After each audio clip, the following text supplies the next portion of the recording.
할렐루야, 할렐루야. 제목을 한번 따라합시다. 옛 것을 버리고 새 것이 되자. 다시 한번. 옛 것을 버리고 새 것이 되자. 여러분, 이런 말씀들은 송구영신 예배 때면은 우리가 자주 듣던 말씀 아닙니까? 세상 사람들도 이제 1년이 지나고 새해를 맞이할 때 지난 과거를 잊고 새해를 또 새 것으로 준비하려고 합니다. 오늘 우리는 누가복음 5장 36절부터 38절까지를 말씀을 통해서 우리가 지난 삶 속에 우리가 버리지 못했던 옛 것들, 낡은 것들, 믿음이 온전하지 않은 것들 이제 다 버리고 온전한 믿음으로 새 사람 다 되시기를 예수님의 이름으로 축복합니다. 여름이 되면 여러분 교회 주변에 매미가 참 많이 옵니다. 전에 나무들 많이 있었고 그래서 매미가 참 많아요. 매미는 참 특이한 곤충 아닙니까? 상당히 오랜 시간 땅 속에서 유충으로 살아갑니다.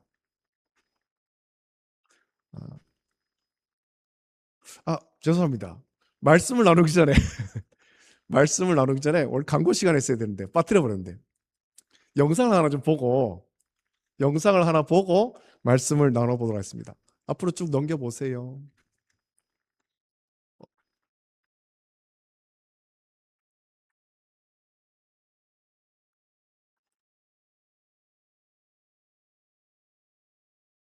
없나요? 어? 그러면 그쪽에 그거를 말씀 나누고 난 다음에 보도록 할게요. 말씀 나누고 난 다음에 아까 우리 나오기 전에 예배를 시작하기 전에 계속 틀어놨습니다만 우리가 그 지난 1년간 우리 교회에서 했던 행사들 그것을 우리가 만들었어요. 같이 보도록 그렇게 할게요. 자, 여름이 되면 이제 매미 얘기 다 말했죠. 매미는 상당히 오랫동안 땅 속에서 유충으로 살아갑니다.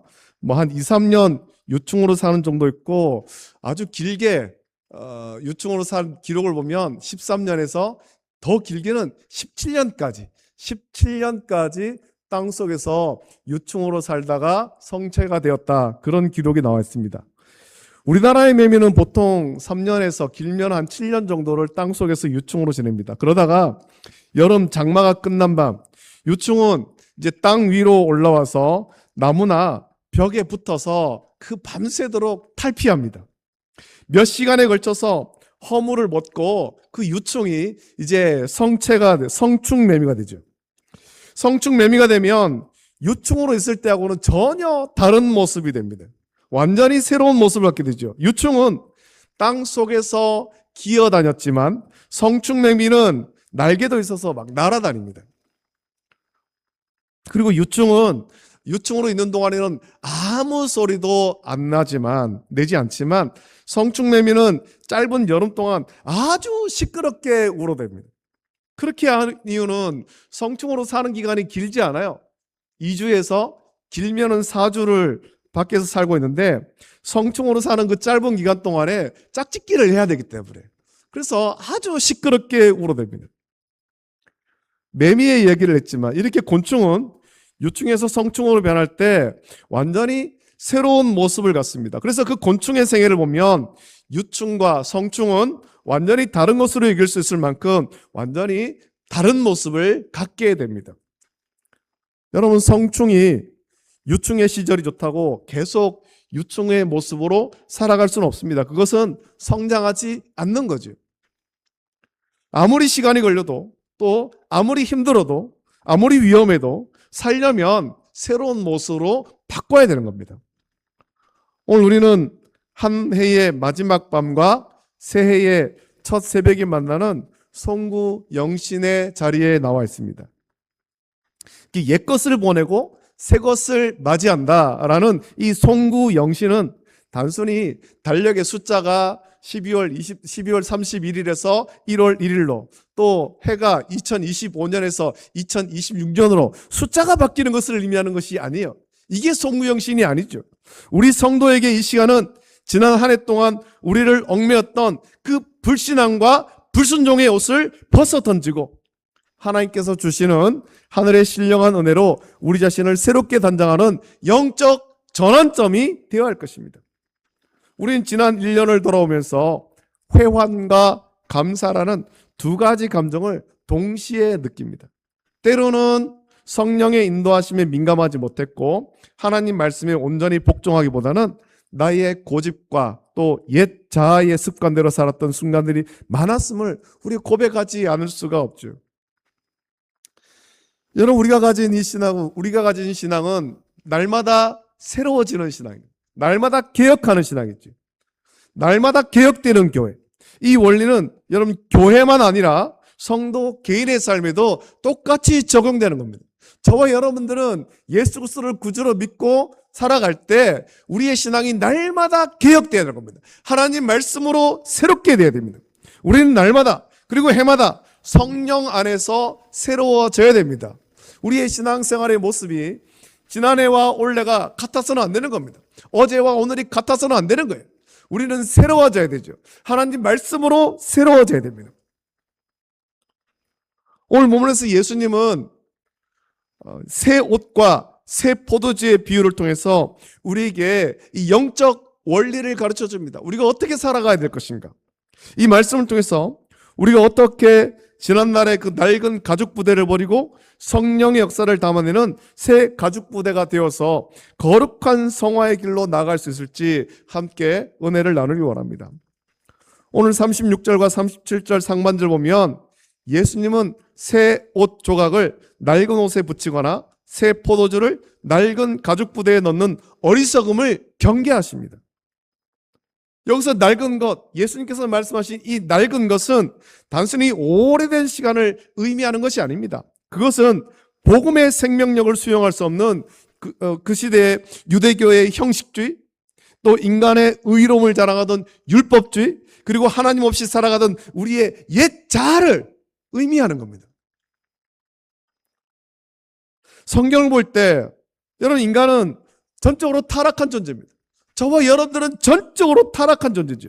에덴 동산에서 아담이 불순종의 그 죄를 범하였고 아담의 그 불순종의 원죄가 이후에 남자와 여자를 통해 태어난 모든 사람에게 유전되는 거예요.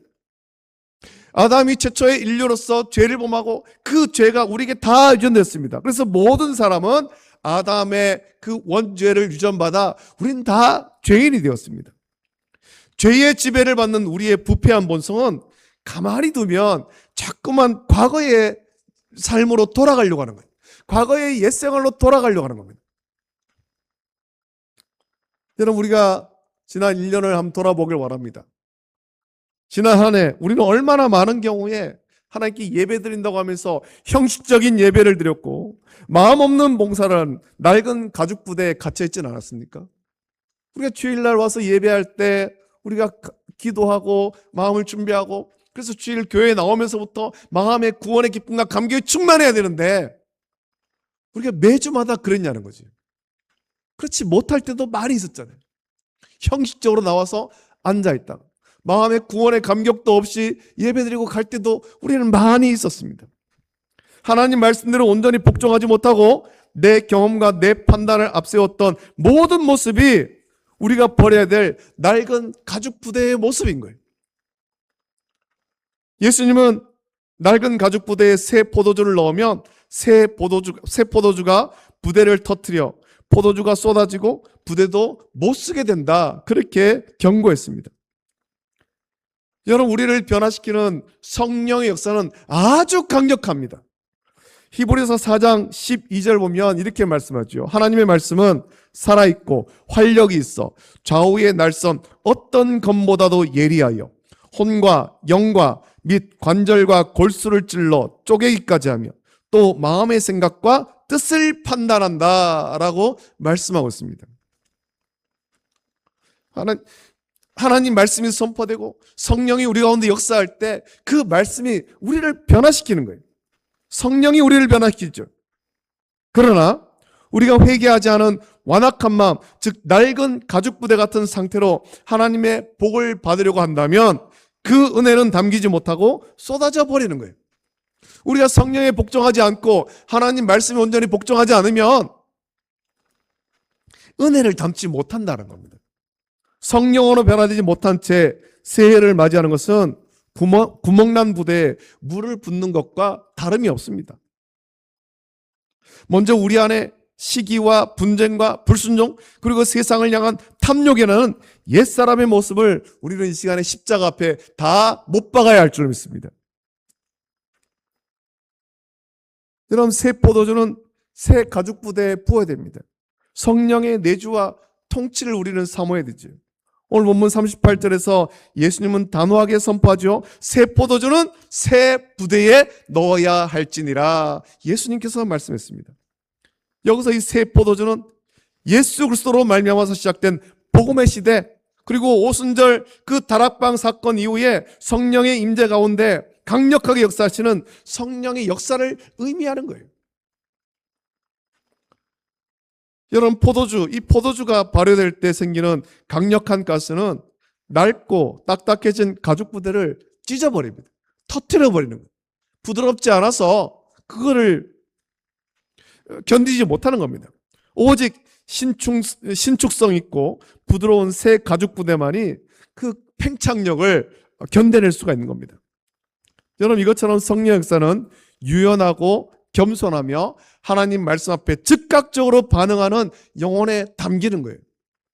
우리가 이 1년을 살면서 새해를 맞이할 때 우리가 성령의 역사에 유연하고 겸손하며 또 하나님 앞에 즉각적으로 반응하는 저와 여러분 되시기를 예수님의 이름으로 축복합니다.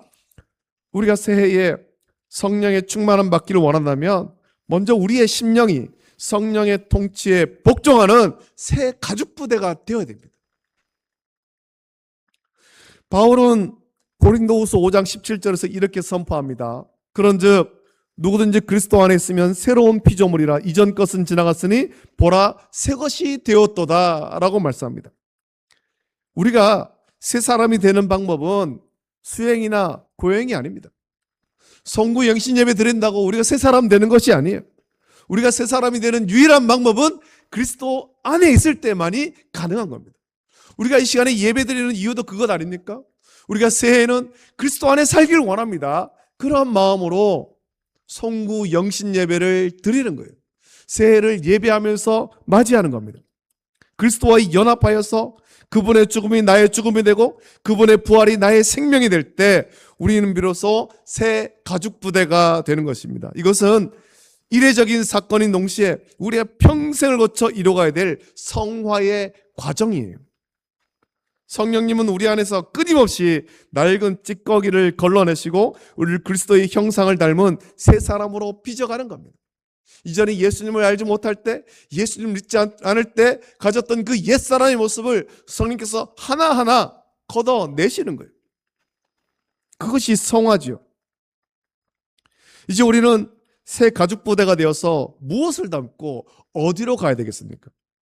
새 사람이 된 성도의 삶은 구체적인 순종과 성화로 증명돼야 됩니다. 우리의 삶이 변화돼야 된다는 거죠.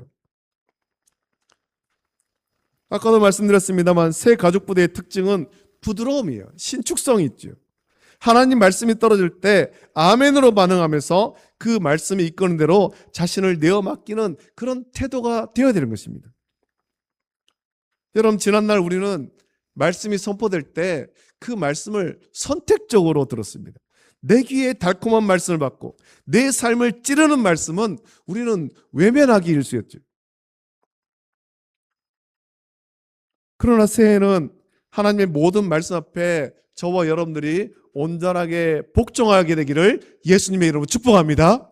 그 말씀이 우리를 축복하는 말씀이든 혹은 우리의 치부를 드러내는 우리의 죄를 드러내는 그런 우리를 찌르는 말씀일지라도 그 말씀 앞에 온전히 복종해야 되는 겁니다. 기록된 말씀이 우리의 삶의 유일한 법칙이 되어야 될 것입니다. 말씀을 따라 살아가야 되죠.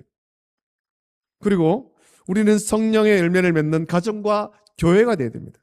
나 개인이 새 가죽 부대가 될 때 우리 가정이 새로운 성도의 가정이 됩니다. 부모가 말씀 앞에 먼저 무릎 꿇고 자녀들이 그 모습을 보며 신앙을 이어받는 가정, 세상의 가치관이 아닌 성경적 원리가 다스리는 가정이 새 가죽 부대 같은 가정이 되는 거예요. 더 나아가 우리 교회는 새로운 교회가 되어야 됩니다. 낡은 전통이나 인간적인 정에 이끌리는 공동체가 아니라 오직 성령의 강력한 역사가 주도하는 그런 교회가 되어야 됩니다. 복음의 생명력이 넘쳐나서 지역사회를 변화시키고 열방을 향해서 뻗어가는 선교적 공동체, 그것이 하나님이 기뻐하시는 새 가죽부대 교회가 되는 것입니다. 그리고 날마다 새로워지는 그 은혜, 성화는 멈추지 않는 과정이에요. 비록 우리가 그리스도 안에서 법적으로 새로운 피조물이 되었을지라도 우리 안에는, 저와 여러분들의 그 마음을 한번 돌아보십시오. 우리 안에는 여전히 낡은 옛사람의 그 본성의 흔적이 남아 있습니다. 그래서 우리는 날마다 성령의 도우심을 구해야 돼요. 새해는 우리가 하나님 말씀을 계속해서 읽으면서 성령의 도우심을 구하십시오.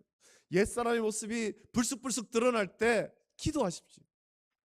나에게 아직도 이런 옛사람의 모습이 있음을 고백하면서, 주님, 나에게서 이 옛사람의 모습을 걷어가시고 나를 새롭게 변화시켜 주시옵소서. 그 순간순간마다 성령을 의지해서 기도해야 됩니다. 주님, 오늘 하루도 나의 낡은 자아를 죽여주시고 주님의 말씀으로 나를 새롭게 빚어주시옵소서.